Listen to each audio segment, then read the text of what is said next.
Hey, church, it is Pastor Bill, And Pastor Mark, Pastor Mark. lunchtime live Ooh. today. Hey, we have been having just a fantastic time doing this lunchtime live together, and I hope you all have been enjoying it too. Pastor Mark, you just did an incredible job last week. Um, Well, thank you. It wasn't near as fun. It was a little lonely, but everybody stepped up in the comments, because you weren't here. So they're talking a little bit more. Now, just because Pastor Bill is here this week, friends, doesn't mean that you need to hold back on those comments. I think you should continue to comment and have conversation with us as we meet together today. Uh, right, so I do have a question okay. for you, Pastor Mark. My question is this. If you could be any barnyard animal, Mm.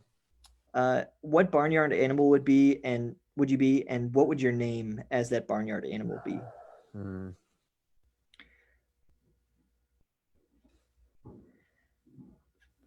So, for those who are listening and those who are watching, please let us know what barnyard animal you would be and what your barnyard name would be.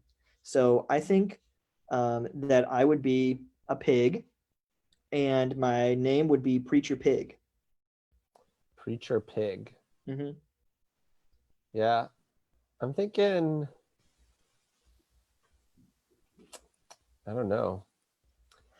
I'm thinking maybe a horse. I want to be some animal that's not going to get eaten. So that's where I'm thinking about all those Oh, animals that would not be eaten. Pig, you're going to get eaten, preacher pig, unless you're like a pet pig, but I'm that's not usually on the farm. Yeah, but So see, that just shows that I'm committed. I mean, there's a difference between a chicken and a pig, you know? A chicken gives you breakfast, but it doesn't, you know, mm, give everything he has, but a pig does. yeah, yeah, true. All right. So those who are watching, Thinking a uh, horse, but I don't know my name yet. a horse. Okay. So the question is, what barnyard animal would you be if you had to be a barnyard animal, and what would your name as that barnyard animal be?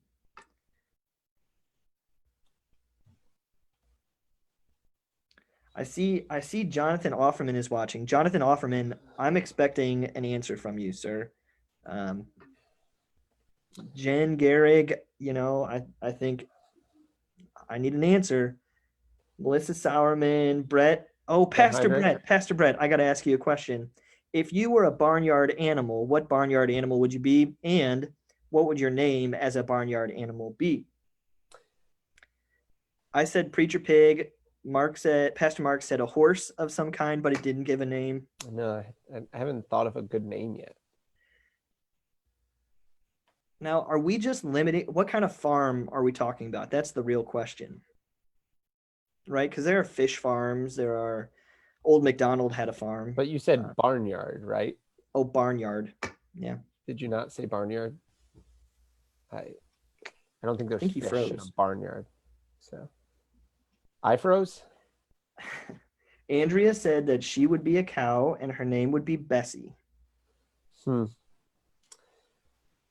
Hmm, interesting. Amelia says she would be a horse named Violet.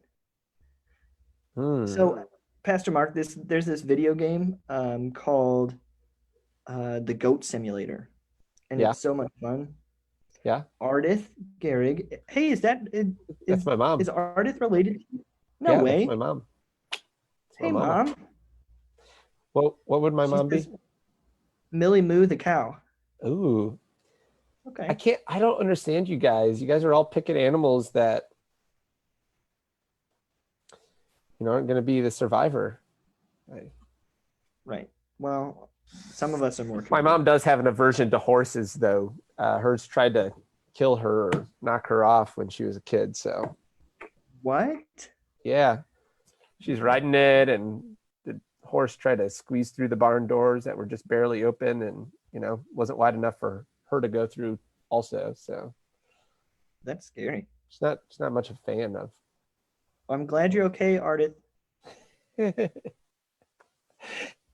that how you pronounce her name? It is. Yeah, Okay.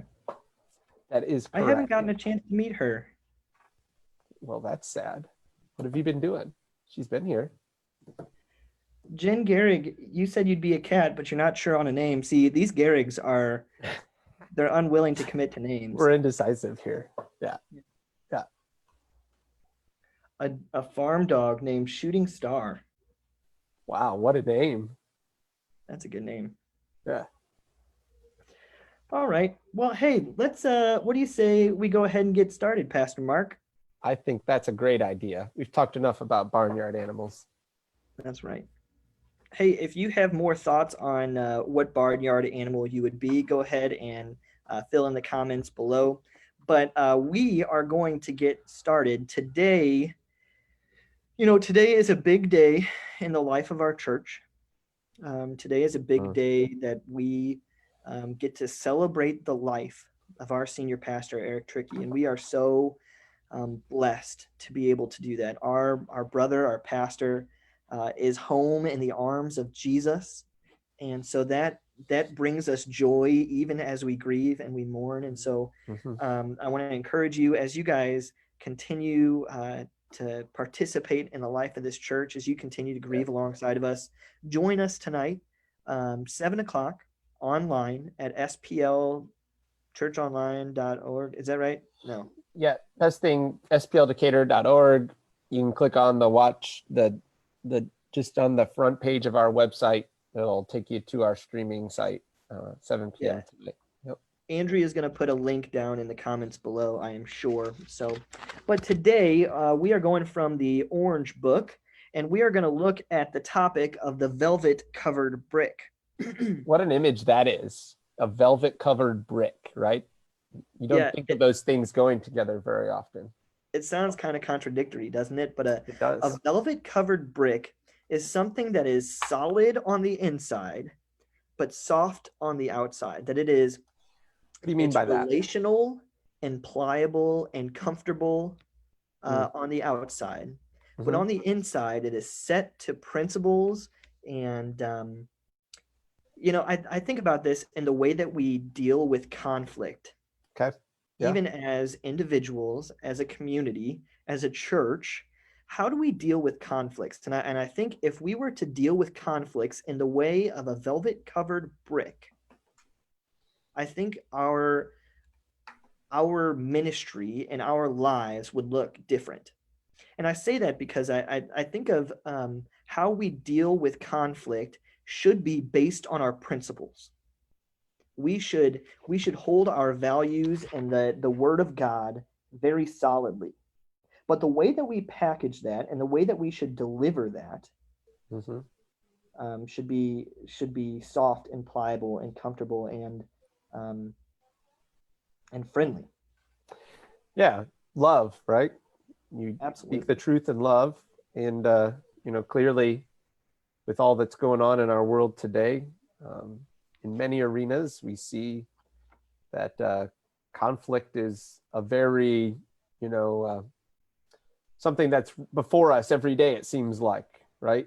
And so, how we, as God's people, deal with conflict and respond in the midst of conflict, I think can be either a light shining Jesus to this world and showing a life that's radically different because of the love of Jesus that we've experienced, or it can make us shine and look just like the world. Who are we reflecting? Yeah, and I think the tough thing about this is oftentimes we can either fall into one of two categories. We can fall into the category of brick, right? Where we go into conflict and we just smash our way into conflict, right? And a lot of us have heard stories on the news lately about what bricks just do, right? They break windows. They bring destruction. Bricks bring destruction.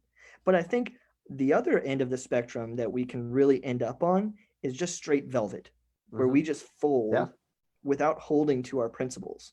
And especially in the church, I think, right? Because we have this, at our core, this idea of mercy and grace. And sometimes we can extend that without at the same time holding and calling people out, on those principal things, the values that we have, that we just, oh, don't worry about that. That's just how that person is, or, that's, just let it go, but yeah, so it's hard to, I think that's one of the hardest things with this principle and leading that out in our lives, is that it requires us to live in attention.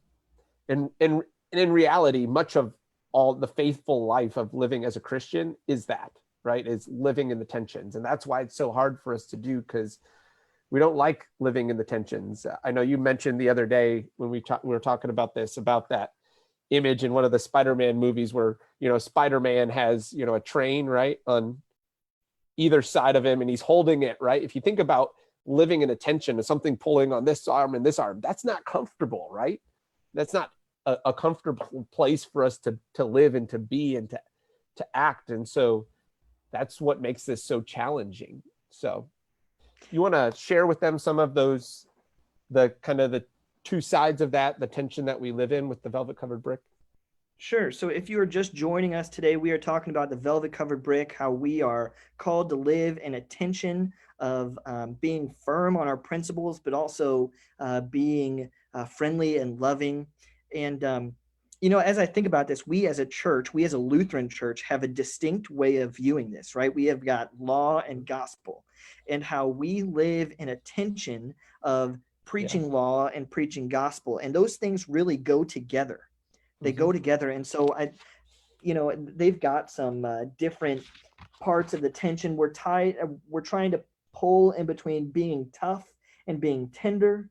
We're trying to pull in between doing right and being real, right? We're trying to pull in between confronting destructive problems, but also considering diverse perspectives and demonstrating strength and courage and demonstrating sensitivity and care. And it feels like, as a church, we are called to live in between the two, holding fast to both of those things, right? We are called to demonstrate strength and courage, but we're also called to demonstrate sensitivity and care.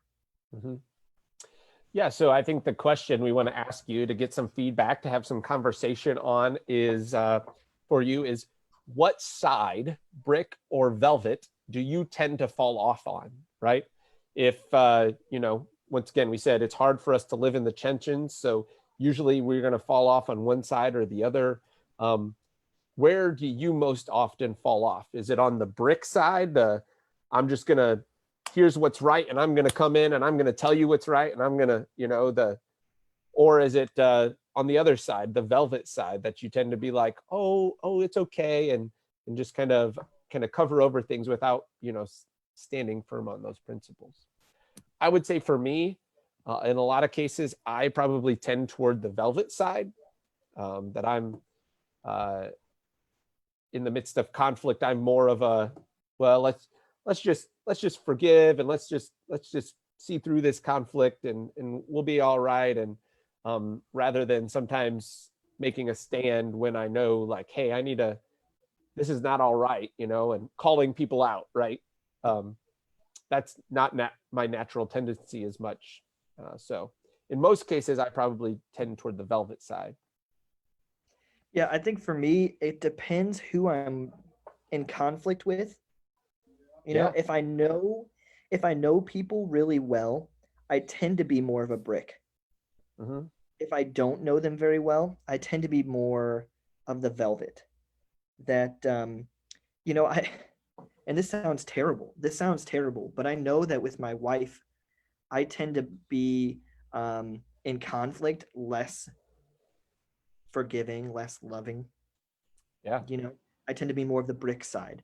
But when it Yeah. comes to other people that I don't know, and I don't know why that is. If you have any insight, if you guys watching have any insight on why I'm doing that, like, other than the whole Romans 7, like, I do what I want to do and not what I don't do what I should do. And if you guys have any insight on that, let me know. But when it comes down to living in conflict, I tend to be more brick, more sturdy, more firm on my principles than when I don't know people. Yeah, I hear you. I think Jen Gearig might throw an amen in there about me doing the same thing. But yeah, so if you're just joining us, we're talking about velvet colored brick. The brick side being, you're solid on your principles and you're going to stand on that and you're going to tell people, you know, what's right and what's wrong on that. And then the other side, the velvet side is you're relational, you're seeking to show love and care for people. And how in conflict, we need kind of both of these together if we're going to deal with conflict well. And we've asked the question, which side do you tend to fall off on? Is it the brick side or is it on the velvet side? Sarah Smith said that she would be on the brick side is where she tends to fall off on. Thanks for being open with us about that, Sarah. Angie Horvath said it depends, who she's with.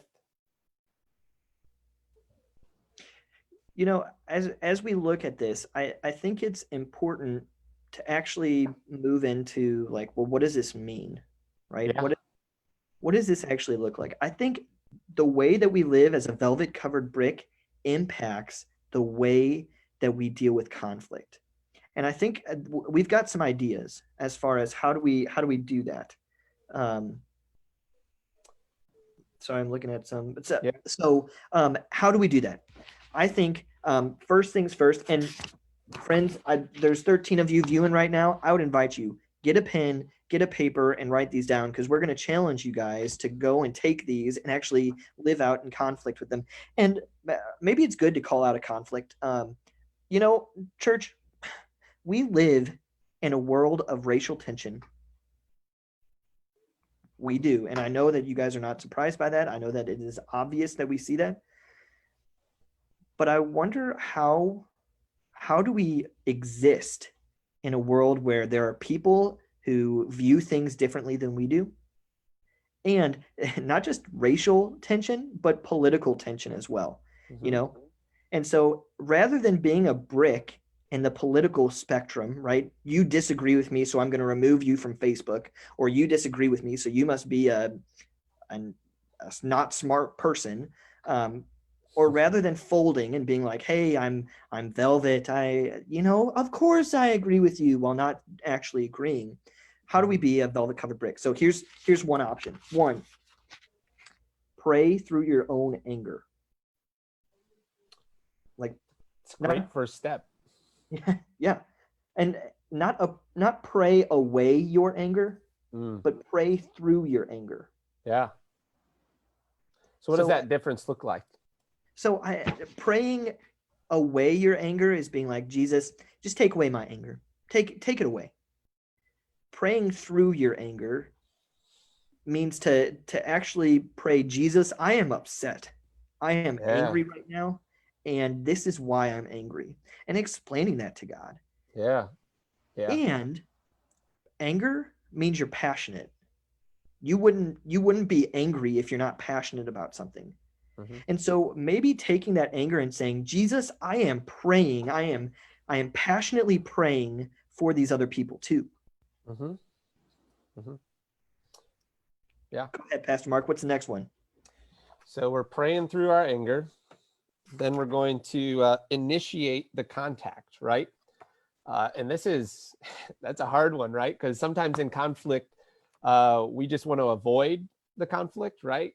Or we think the other person needs to be the one, especially if we see them as the one causing the conflict, or that they would, we expect them to reach out to us first. And so really what happens is no resolution comes then, right? The conflict isn't addressed. We're not having a conversation to get to the bottom of the issue. So initiating the conflict and being sure in that, right, that you're not blaming them as well in that, but you're seeking to kind of, as you initiate contact with them, it's for the purpose of getting to the bottom of the conflict, the issue at hand.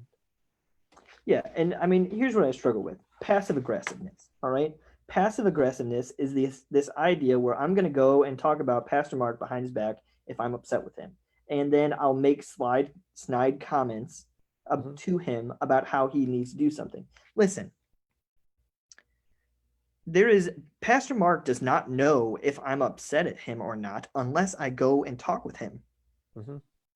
And people, if you are being passive aggressive to other people, there is absolutely no way that they know you're upset with them unless you actually go and talk with them. And there's no way to rebuild that relationship. I mean, like if you ignore it, if you ignore the conflict, it's not going to fix anything. Yeah. And they may understand that you're upset with them in some way, shape, or form, but unless they know what you're really upset with them about, right? The issue at hand, there's not any resolution. Yeah. Right. So we are praying through our own anger. We are initiating contact. We're going to affirm them as we begin. You know, if we are being if we're having a brick on the inside, if we are being built on principle, one of the principles that we are living by is that Jesus has placed inerrant value in each person. Amen. And so as we begin our confrontation, as we begin our conflict resolution, we need to affirm that yes, indeed, God has placed value. And I think about that when it comes back to politically or racially or any kind of disagreement. God has placed inerrant value in every person, Mm-hmm. independent of their political views, independent of their race, independent of who they are a child of God. They are loved and held. And so, we need to affirm them as you begin. Yeah. And how hard, I mean, that is just so anti what we think, right? Because usually we're coming into conflict and we're thinking horrible things about this person or whatever else. And we want to just tell them what's what, right? Or we're looking for them to, well, they need to just see where they're wrong, right? But starting off communicating that, hey, I want you to know that even though this happened, like I still value you, I appreciate you, I love you, right? Hey, if you are listening in, I don't want this to be just a me and Pastor Mark conversation. We could have this in the office. Um, I would invite you guys, comment, give us some insight, give us some thoughts or some questions or some wisdom. Lord knows we need wisdom. But comment, please. Yeah. So, I want as to we go back to Michelle McCoy, just a comment that I had seen earlier, where she said she tends to fall off toward velvet. She can never decide when is the best time to bring up what might cause conflict. That I hear you, Michelle, and the concern of, well, what if I bring this up and how are they going to react and those types of things. And I think some of these things we're talking about, when you can start off by affirming someone, it kind of breaks down some of the tension, hopefully, to let them know that you do value them still through this. So share your thoughts with us on some of this. So after affirming them, tell them what you're struggling with, that you're struggling with a problem, right? But key piece here, right, is own it, right? It's your problem, not just theirs, right? So it's not you're coming in and telling them about how they're so stupid and wrong, but you're saying, hey, I'm really struggling with XYZ, either of what you did, of what you said, this is how it's hurt me or impacted me or whatever else. But you're not just throwing it all on them. You are owning the problem as well. Angie said, I like these principles, but putting them into practice is so difficult. And Angie, I am right there. Amen. This is why God offers us forgiveness over and over again, is because we need forgiveness over and over again. And I think the question really is, what is the next step, right? It's not about putting all these into practice all the time. It is, how do we grow? How do we take one step forward? How do we look at a conflict that we're dealing with tomorrow and put one of these into practice? Yeah. Hey, let's we're getting closer to our time. I want to get through all of these principles here. This is all really good stuff. So I'm going to review back there. If you're just joining us, we're talking about the velvet covered brick and really talking about how being principle based. I'm strong on my principles, my values. I'm going to stand on those. But at the same time, I'm relational. I'm loving. I'm showing care for others as I address conflict. And we're just talking about some key pieces of how do we do that then in the midst of conflict and confrontation. When we already talked about first step, pray through your anger, initiate contact with the person, affirm them as you begin and have a conversation with them related to this. Tell them you are struggling with a problem, owning it, talking about it's you, not just throwing the blame on them. After then is outlining the problem, admitting maybe you don't understand. One of the neat things in some of the stuff that Pastor Eric introduced to us that Scazzaro puts out talks about instead of when you have an issue like this and bringing it up is using the phrase "I'm puzzled by XYZ," right? Because it's not as it's not attacking language, right? You say, I'm puzzled as to why you didn't respond to me when I texted the other night. Could you explain that? And so I think that's part of that. Admit you don't understand. Clarify, give them the benefit of doubt in that. The next principle is share the principle that is at stake, right? So that comes to that value or principle. What value or principle is being violated here? And if you discover in this conversation that it wasn't a principle that's being violated, but it was miscommunication, it was misunderstanding, it was assumptions that were made, then you clarify that, you offer forgiveness where forgiveness needs to be done. That's the next one. Or actually, sorry, I'm skipping ahead. Encourage them to respond. And we said that's a hard one that we don't always do. Sometimes we nail down the principle, right? Our answer, and then we don't give a space for people to respond. Establish forgiveness and repentance as necessary. Create a game plan for change. I think that's so important. And then pray and affirm your love for them. I mean, that last principle, if we just ended conflicts that way. See, I was thinking that, but I was also thinking a couple before when you said speak words of forgiveness. Like, yeah, we as the church have been given the ministry of reconciliation. We've been given the opportunity and the blessing to speak words of forgiveness and life to people. And so what if we as the church did our job and said, hey, you smashed some windows in. They didn't, but or hey, you know what? You are believing differently than I am.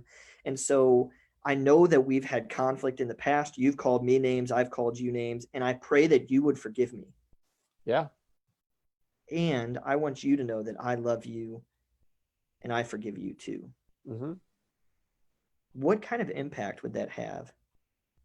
And I even think, and not in just politics or race or whatever, but like when it comes to interpersonal stuff, right? Maybe you're struggling with somebody who is just tough to be around. Maybe you can look at them and say, I think I'm mishearing, I'm misunderstanding. I want to have a hard conversation with you because I care about you. Mm-hmm. And I care about our relationship. And Angie, I think that goes back to your comment. I think putting them into practice is completely difficult, but I think if we are to see that this relationship is valued and important, I think we need to be held accountable to have those tough conversations. Mm-hmm. Mm-hmm. Yeah, and I think this is part of the radical life that Jesus has called us to, a life that is so contrary, right, to what we see in this world, right? The velvet covered brick is so contrary to how conflict is dealt with in general in our world, right? In our natural self, right? It's not how we want to deal with conflict. And yet, what a bright, shining light that could be. How wonderful that could be for our relationships that we have, that God has given us, and how we can show the love of Jesus, both in speaking truth, right, and standing on those values, those principles, but also in doing that in a loving way. And so we are going to challenge you guys. Angie, I know you said it's hard, and we agree. But we want to challenge you, as Bill said before. It's not about getting it all right, perfect the first time, but it's taken another step toward this. So in the weeks ahead, and maybe right now you have a conflict going on with somebody in your life or in some area of your life that you can apply this to. If so, we've given you those principles of how can you start to walk through that confrontation in an effective way, in that conflict, and deal with that with these principles. We would encourage you, challenge you to do that. If you have a conflict, seek to put these into practice, to pray through your anger first and to initiate the contact, to sit and listen first to where they're at, but also share in a non-attacking, non-threatening way what you're struggling with or how you've been hurt, those types of things, and seek to get to the heart of the issue. And if there's a principle that needs to be laid out that, hey, we got to stand on this, then do that, and seek forgiveness and reconciliation. And if you don't have a conflict currently, I'm going to guess that there will be a conflict that will come up for you, because that's just part of life in the next few days or weeks. And so I would challenge you to keep this in mind as those conflicts come up, that you would seek to put this into practice in your life. And we're going to do this too. And my wife's here to hold me accountable to that. My wife isn't, so we're okay. Just kidding. All right. Bye, everyone. Blessings on your day. Hey, remember to join us for a celebration of Pastor Eric's ministry and the life and the love that Jesus flowed through him. Tonight, 7 o'clock, SPLDecatur.churchonline.org. Blessings on your day, friends. Love you guys.